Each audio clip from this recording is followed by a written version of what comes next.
Hey everyone, it's Tim from Linessa Farms, Specialty and Heirloom Livestock. Thanks for joining us again today. Worming. Oh my goodness. Everybody refers to it as worming, right? Nobody refers to it as parasite control because we always think of it as worms. You know, the other day I had a customer call me over to their house. I went over to the house and the animal had already passed by the time I got there, and I said, "What's going on?" They said, "Well, I don't really know. It had worms. I treated it for worms, and this is what happened." So, you know, I asked them, I said, what makes you think that they have worms? They said, well, I checked the animal's eyelid, which is a normal thing that we do when we want to check for worms. I've got a goat right here, for example. I just grab them, I pull down the eyelid, and look at how nice and pink that is. This individual said, well, I checked the eyelid, and the eyelid was white, and so I assumed that, they had worms, and so I treated them for worms. The animal didn't have worms. The animal was covered in lice. The animal had so much lice. This may blow some of your minds. You may not know this, but lice can take down a goat or a sheep. And the treatment that this individual was giving that animal for worms was not treating the underlying lice. So this is a huge, huge deal. So today, I want to just kind of pause, take a moment, collect our thoughts, talk about this rationally together as a team, and tackle the issue of parasites and get out of the idea of talking specifically about worms. Stay tuned to find out more.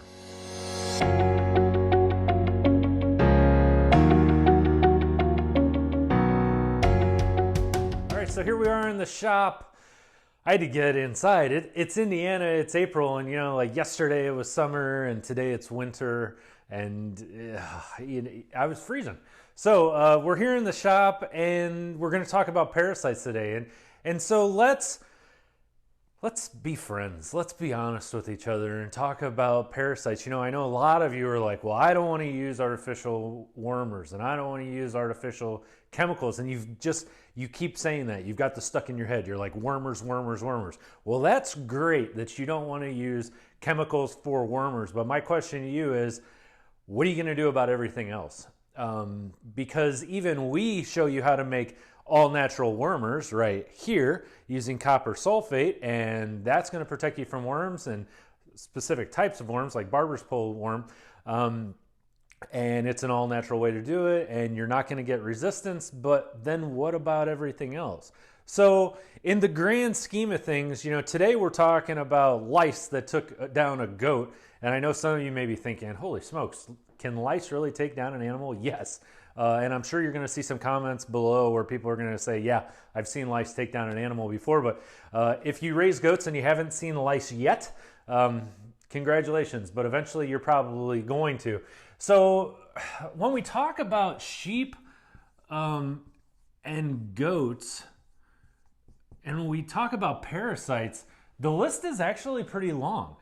So we all get kind of hyperactive and think a lot about the barber's pole worms, but that's one of many. We have tapeworms. We have meningocele worms. We have lice, both sucking and biting lice. We have nasal bots. What else do we got? Liver flukes.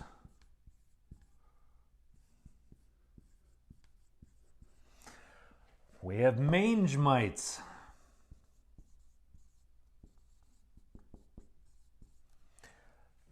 The list goes on and on and on. So are you starting to see a trend here? Because the all-natural wormer that you use will treat this. And that's about it. So there's a few homeopathic things that will kind of treat some of the stuff. But the reality of it is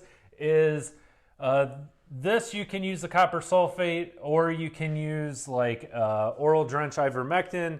But you get into like ivermectins, and an ivermectin or a Dectomax will not treat tapeworms. It will not treat liver flukes. So you run into all of these issues. And so when we get into it, what you have to understand is, yeah, I want you checking those eyelids. I want you going out there. I want you looking at your animals. I want you to look at the eyelids and determine if they have a parasite load or not. You know, when you're looking in the eyelids and you're looking for that red color is telling you that your hemoglobin level in your blood is high enough that it's carrying oxygen around everywhere that it needs to go in the body. It doesn't tell you what kind of parasite you have. There's even an off chance that it's not a parasite at all. You could have anemia due to other cases, but let's assume that you check the eyelids and you see that it's white or getting whiter, and you have a parasite. There's no way for you to tell what it is. So I want you to get in the habit. I want you to change your mind with me to where we stop thinking of parasites as worms only, and we really start thinking of them as something else. So then the big question comes up with, well, Tim, when I go out and I check the animal and I see that I have some pallor, which is whiteness, when I have that pallor to that eyelid and I know they have something, how do I know how to treat them then? And that's a very good question, and that's a very fair question.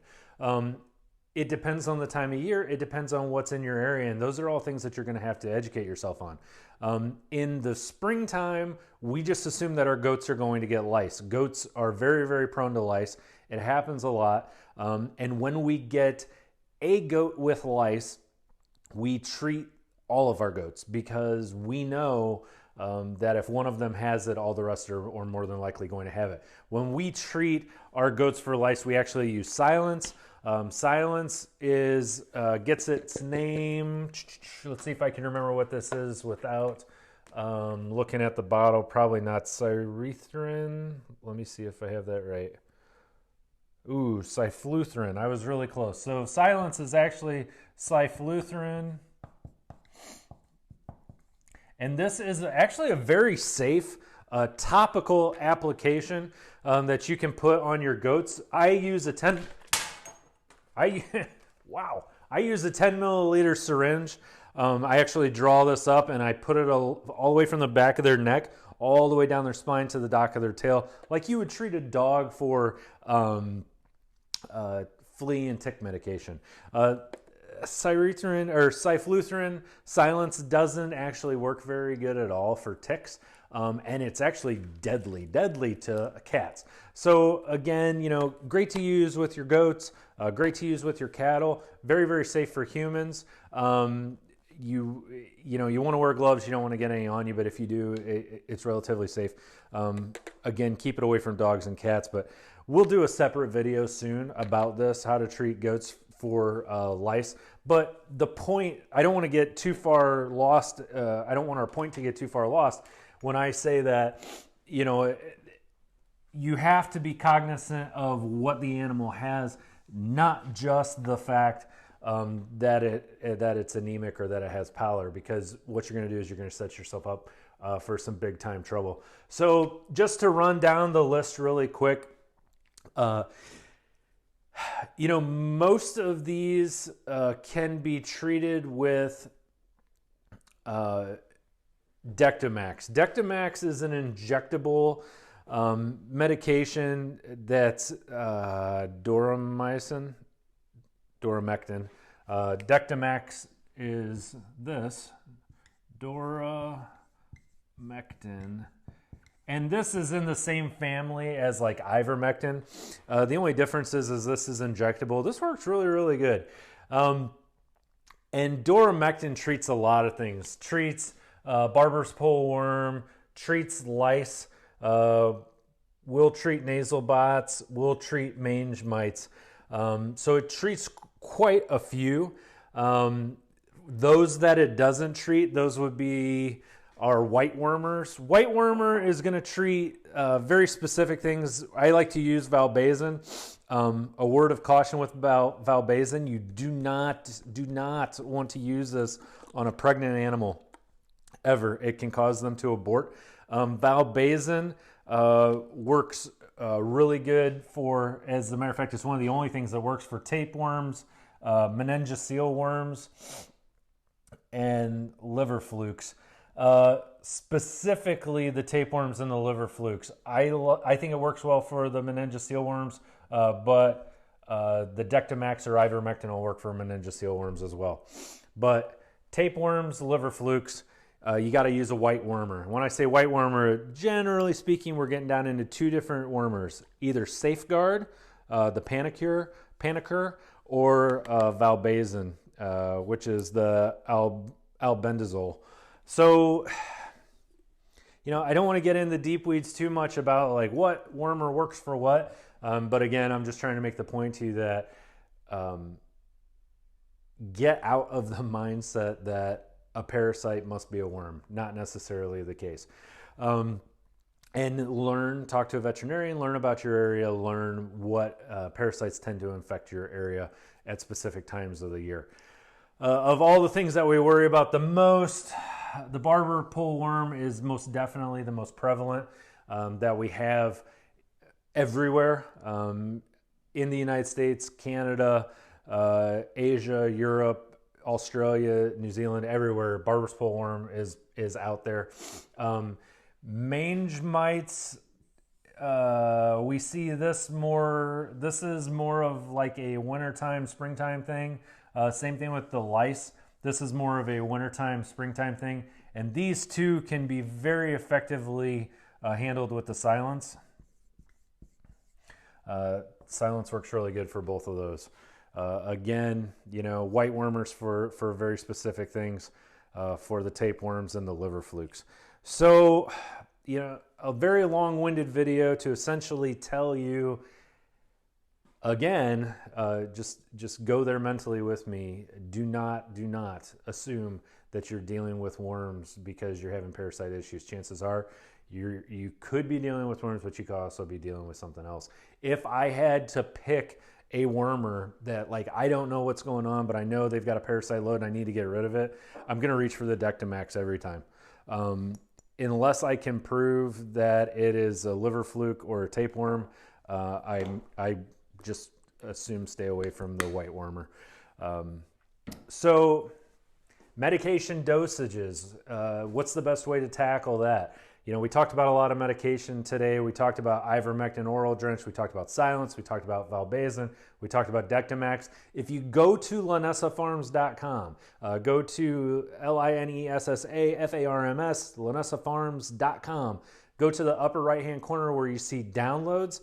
There is a ton of information there, and I personally think you should download all of it. It's free, it's there. There are medication dosages and routes of administration there for sheep and for goats, and it will tell you right then and there, this is the dose that you should give, this is the weight that they should be.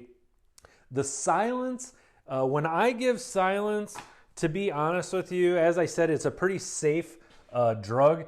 I give 10 ml across the back topically, and that's for my adults, and we'll just say in adults 100 pounds or more, and I will give 5 ml topically for if I've got babies or anything less than 100 pounds. Actually even less than that. I would probably even do 10 down to 70 pounds, and I would save my 5 mLs for any goat kids that I may have that may have picked up some lice. And again, very, very common thing. Mange mites, you'll notice when you see mange mites, sometimes when mange mites start to come up, people confuse that with sore mouth, because you'll start to see some scabby looking things that are getting around the eyes and the mouth. And it just won't get any better. You'll start seeing spots getting all over the ears. You'll start seeing loss of hair around the eyes, loss of hair around the mouth, and then the backs of the legs they'll be chewing on. You'll notice that they're getting bald on the backs of their legs. Males can start to get bald on their scrotum, other areas like that. Definite sign of mange mites. And again, if I had to go for anything that I think works best with that, it would be the Dectomax. Dectomax just works great because it gets in the blood, and then when they're biting, They get the blood and it kills them. Silence, more of a contact medication. For those of you that want to go like diatomaceous earth route on me, you're on your own. I don't get into diatomaceous earth. I don't feel that it is an effective, I don't even want to say drug. It's not a drug. It's dirt, and it's just not effective. So I'm not even going to have that conversation. There are plenty of videos out there for those of you that want to go there. But yes, I feel like we wrapped it up pretty well. Again, LinessaFarms.com. If you have questions, comments, concerns, go ahead and put them below. And don't forget, we have Linessa Farms Tack Box, which is our group on Facebook. You can get on there. You can ask questions. There's lots of professional showers on there, lots of people, lots of veterinary experience. Jump on Linessa Farms Tack Box, ask all the questions you want, and there are lots and lots of people that are there to help you out and answer for you. So, I am Tim from Linessa Farms Specialty and Heirloom Livestock. Thanks for joining us again today, and we look forward to seeing you again next time.